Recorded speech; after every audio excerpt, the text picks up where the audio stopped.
Bismillahirrahmanirrahim. Assalamualaikum warahmatullahi wabarakatuh. Kami mahasiswi Institut Agama Islam Negeri IAIN Bone, Fakultas Syariah dan Hukum Islam, Program Studi Hukum Tata Negara Kelompok 5 akan mempersembahkan sebuah video mengenai penyelenggara pemilu untuk memenuhi salah satu tugas mata kuliah hukum pemilu dengan dosen pengampu Bapak Stefan Amir SHMH. Sebelumnya kami akan memperkenalkan diri terlebih dahulu. Hai, saya Sofia Nurilla dengan NIM 7423520111 dengan materi Dasar Hukum Kelembagaan Penyelenggara Pemilu dan Tugas KPU. Hai, saya Dewi Musi dengan NIM 742352202126 dengan materi Kewajiban KPU dan Tugas Bawaslu.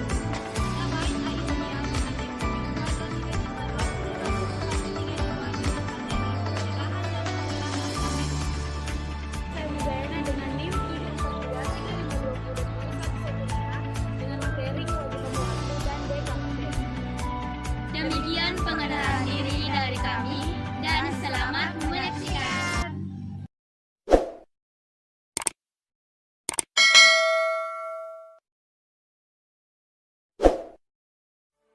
Dasar Hukum Kelembagaan Penyelenggara Pemilu. Undang-Undang Dasar 1945 Pasal 22E Ayat 5 Undang-Undang Nomor 7 Tahun 2017 tentang Pemilihan Umum. Dalam Pasal 1 Ayat 7 Undang-Undang Dasar 1945 Pasal 22E Ayat 5 yaitu pemilihan umum. Pemilihan umum yang diselenggarakan oleh suatu komisi pemilihan umum yang bersifat nasional, tetap, dan mandiri. Undang-Undang Nomor 7 Tahun 2017 tentang Pemilihan Umum. Penyelenggara pemilu adalah lembaga yang menyelenggarakan pemilu. Lembaga yang menyelenggarakan pemilu yaitu yang pertama, Komisi Pemilihan Umum atau KPU. Yang kedua, Badan Pengawas Pemilu atau Bawaslu. Dan yang ketiga yaitu Dewan Kehormatan Penyelenggara Pemilu atau DKPP. Undang-Undang Nomor 7 Tahun 2015 dan Undang-Undang Nomor 8 Tahun 2015 dan Undang-Undang Nomor 10 Tahun 2016 tentang tahun 2017 yang mengatur pemilu kada. Pasal 1 ayat 7 KPU yaitu ayat 10 Bawaslu dan ayat 11 yaitu DKPP. KPU, Bawaslu dan DKPP merupakan suatu kesatuan sistem kelembagaan dalam fungsi penyelenggaraan pemilihan umum. Penyelenggara pemilihan umum yaitu Bawaslu, KPU, dan DKPP. Namun, lembaga penyelenggara pemilu hanya dua, yaitu KPU dan Bawaslu. Sedangkan DKPP itu bukan penyelenggara pemilu. Nah, adapun contoh dari penyelenggara pemilu di Indonesia seperti pemilu pada tahun 1945, Undang-Undang Nomor 12 Tahun 1946. Jenis pemilihannya Badan Pembaharuan Susunan Komite Nasional Pusat. Nah, ini merupakan salah satu contoh pemilu tahun 1946. Dan pemilu tahun 2019, Undang-Undang Nomor 7 Tahun 2017 yaitu pemilu presiden, pemilu legislatif, dan pilkada. Unsur penyelenggaraannya yaitu independen. Nah, ini merupakan contoh pemilu di tahun 2019. Adapun tahapan penyelenggara pemilihan umum meliputi yang pertama, yaitu perencanaan program dan anggaran serta penyusunan peraturan pelaksanaan penyelenggaraan pemilu. Yang kedua yaitu pemutakhiran data pemilihan dan penyusunan daftar pemilih. Dan yang ketiga yaitu pendaftaran dan verifikasi peserta pemilu. Yang keempat, penetapan peserta pemilu. Yang kelima, penetapan jumlah kursi dan penetapan daerah pemilihan. Dan yang keenam yaitu pencalonan presiden dan wakil presiden serta anggota DPR, DPD, DPRD provinsi dan DPRD kabupaten atau kota. Yang ketujuh yaitu masa kampanye pemilu. Dan kedelapan, masa tenang. Dan kesembilan, pemungutan dan perhitungan suara. Nah, yang kesepuluh yaitu penetapan hasil. Dan 11 yaitu pengucapan sumpah atau janji presiden dan wakil presiden serta anggota DPR, DPD, DPRD provinsi dan DPRD kabupaten atau kota. Nah, adapun tugas dari KPU itu sendiri berdasarkan Undang-Undang Nomor 7 Tahun 2017 Pasal 12 yaitu yang pertama, merancangkan program dan anggaran serta menetapkan jadwal. Yang kedua yaitu menyusun tata kerja KPU, KPU provinsi, KPU kabupaten atau kota, PPK, PPS, KPPS, PPLN dan KPP-SLN. Dan yang ketiga yaitu menyusun peraturan KPU untuk setiap tahapan pemilu. Yang keempat yaitu mengkoordinasikan, menyelenggarakan, mengendalikan, dan memantau semua tahapan pemilu. Dan yang kelima yaitu menerima daftar pemilih dari KPU provinsi. Dan yang keenam yaitu memutakhirkan data pemilihan berdasarkan data pemilu terakhir dengan memperhatikan semua data kependudukan yang disiapkan dan diserahkan dan pemerintah dan menetapkan sebagai daftar pemilih. Nah, adapun kewenangan dari KPU itu sendiri berdasarkan Undang-Undang Nomor 7 Tahun 2017 Pasal 13, yaitu yang pertama, menetapkan tata kerja KPU, KPU provinsi, KPU kabupaten atau kota, PPK, PPS, KPPS, dan PPLN, dan KPP-SLN. Yang kedua itu menetapkan peraturan KPU untuk setiap tahapan pemilu. Yang ketiga yaitu menetapkan peserta pemilu, dan yang keempat itu menetapkan dan mengumumkan hasil rekapitulasi perhitungan suara tingkat nasional berdasarkan rekapitulasi perhitungan suara di KPU provinsi. Untuk pemilu presiden dan wakil presiden, untuk pemilu anggota DPR serta rekapitulasi perhitungan suara di setiap KPU provinsi. Untuk pemilu anggota DPD dengan membuat berita acara perhitungan suara dan sertifikat hasil perhitungan suara. Nah, yang kelima yaitu menetapkan keputusan KPU untuk mengesahkan hasil pemilu dan mengumumkannya. Nah, adapun yang keenam yaitu menetapkan dan mengumumkan perolehan jumlah kursi anggota DPR dan anggota DPRD provinsi dan anggota DPRD kabupaten atau kota. Untuk setiap partai politik, peserta pemilu, anggota DPR, anggota DPRD provinsi, dan anggota DPRD kabupaten atau kota. Komisi Pemilihan Umum atau disebut dengan KPU adalah lembaga penyelenggara pemilu yang bersifat nasional, tetap, dan mandiri dalam melaksanakan pemilu. Wilayah kerja KPU meliputi seluruh wilayah negara Kesatuan Republik Indonesia. Adapun dasar hukum KPU dalam Undang-Undang Nomor 22 Tahun 2007 tentang penyelenggara pemilu diatur mengenai KPU, KPU provinsi, dan KPU kabupaten atau kota sebagai lembaga penyelenggara pemilihan umum yang permanen dan Bawaslu sebagai lembaga pengawas pemilu. KPU dibentuk untuk meminimalisir campur tangan penguasa dalam pelaksanaan pemilu. Hal ini mengingat penyelenggara pemilu sebelumnya, yakni Lembaga Pemilihan Umum atau LPU, merupakan bagian dari Kementerian Dalam Negeri atau sebelumnya bernama Departemen Dalam Negeri, yang dimana notabene-nya adalah bagian dari mesin penguasa. Adapun kewajiban KPU berdasarkan Undang-Undang Nomor 7 Tahun 2017 Pasal 13, yaitu melaksanakan semua tahapan penyelenggara pemilu secara tepat waktu, memperlakukan peserta pemilu secara adil dan setara, menyampaikan semua informasi penyelenggara pemilu kepada masyarakat, melaporkan pertanggungjawaban penggunaan anggaran sesuai dengan ketentuan peraturan perundang-undangan, mengelola, memelihara, dan merawat arsip atau dokumen serta melaksanakan penyusutannya berdasarkan jadwal retensi arsip yang disusun oleh KPU dan lembaga pemerintah yang menyelenggarakan urusan arsip nasional atau yang disebut dengan nama Arsip Nasional Republik Indonesia.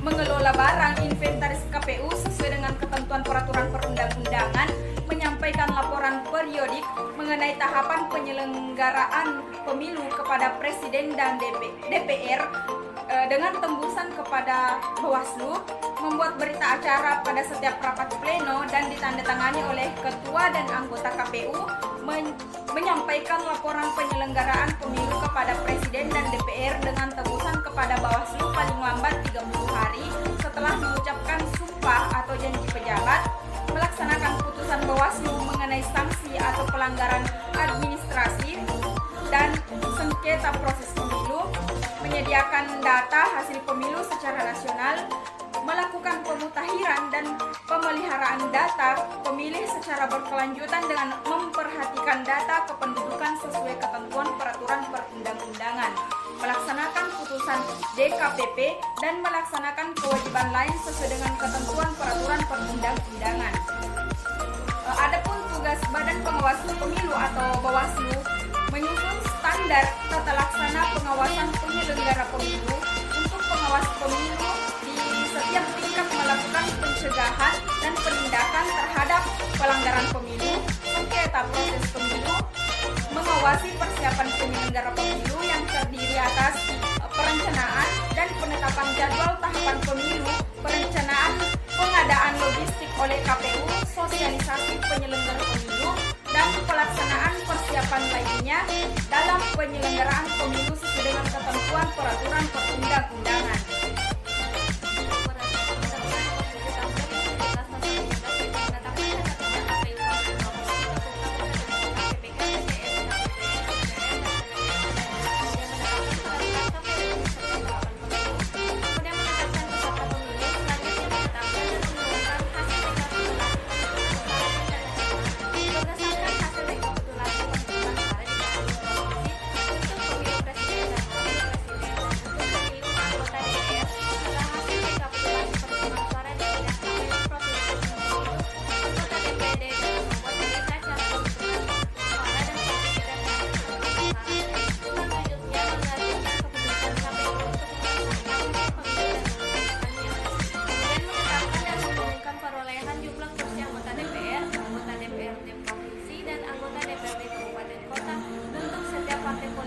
Peserta pemilu anggota DPR, anggota DPRD provinsi, dan anggota DPRD kabupaten kota. Menetapkan standar serta kebutuhan pengadaan dan pendistribusian perlengkapan, kemudian menjatuhkan sanksi administratif dan atau menonaktifkan sementara anggota KPU provinsi, anggota KPU kabupaten kota, anggota PPRN, anggota KPP SLN, dan sekretaris jenderal KPU yang terbukti melakukan tindakan yang mengakibatkan terganggunya tahapan penyelenggaraan pemilu yang sedang berlangsung berdasarkan keputusan Bawaslu dan atau ketentuan peraturan perundang-undangan. Selanjutnya, menetapkan kantor pemilihan pemilu untuk mengaudit dana kampanye pemilu dan mengirimkan laporan keuangan dana kampanye pemilu dan melaksanakan kewenangan lain dalam penyelenggaraan pemilu sesuai dengan ketentuan peraturan perundang-undangan. Adapun pencegahan pelanggaran pemilu dapat dilakukan dengan cara yang pertama, mengidentifikasi dan memetakan potensi kerawanan serta pelanggaran pemilu. Yang kedua, mengkoordinasikan, membimbing, memantau, dan mengevaluasi penyelenggaraan pemilu. Yang ketiga, berkoordinasi dengan instansi pemerintah terkait. Yang keempat, meningkatkan partisipasi masyarakat dalam pengawasan pemilu. Dan yang terakhir yaitu meningkatkan partisipasi masyarakat dalam pengawasan pemilu. Kewajiban Bawaslu 1. Bersikap adil dalam menjalankan tugas dan wewenang, melakukan pembinaan dan pengawasan terhadap pelaksanaan tugas pengawasan pemilu pada semua tingkatan. Yang ketiga, menyampaikan laporan hasil pengawasan kepada Presiden dan DPR sesuai dengan tahapan pemilu secara periodik atau berdasarkan kebutuhan. Dan yang keempat, mengawasi pemutakhiran dan pemeliharaan data pemilihan secara berkelanjutan yang dilakukan oleh KPU dengan memperhatikan data kependudukan sesuai dengan ketentuan peraturan perundang-undangan. Dan yang kelima, melaksanakan kewajiban lain sesuai dengan ketentuan perundang-undangan. Selanjutnya yaitu Dewan Kehormatan KPU yang meliputi Undang-Undang Nomor 12 Tahun 2003 KPU dan KPU Provinsi, DK KPU Provinsi untuk memeriksa KPU Kabupaten atau Kota, Undang-Undang Nomor 15 Tahun 2011. Dewan Kehormatan Penyelenggara Pemilu atau DKPP bersifat tetap. KPU dan KPU Provinsi, Undang-Undang Nomor 15 Tahun 2011, DK KPU Provinsi untuk memeriksa KPU Kabupaten bertugas berfungsi kewenangan melanjutkan seluruh jajaran penyelenggara pemilu beserta jajaran dari pusat sampai tingkat kelurahan atau desa.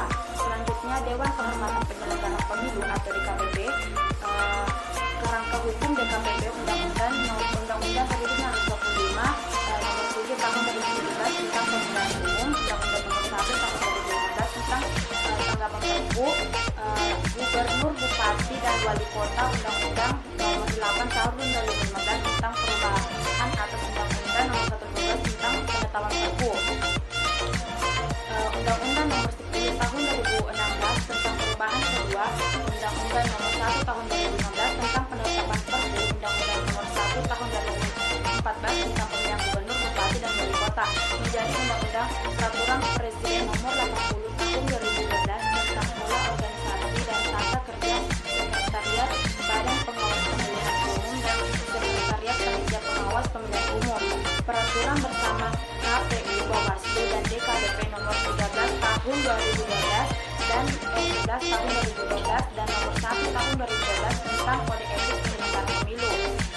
Undang-Undang DKPP Nomor 1 Tahun 2013 tentang memeriksa penyelenggara kode etik penyelenggara pemilu daerah meliputi TPD.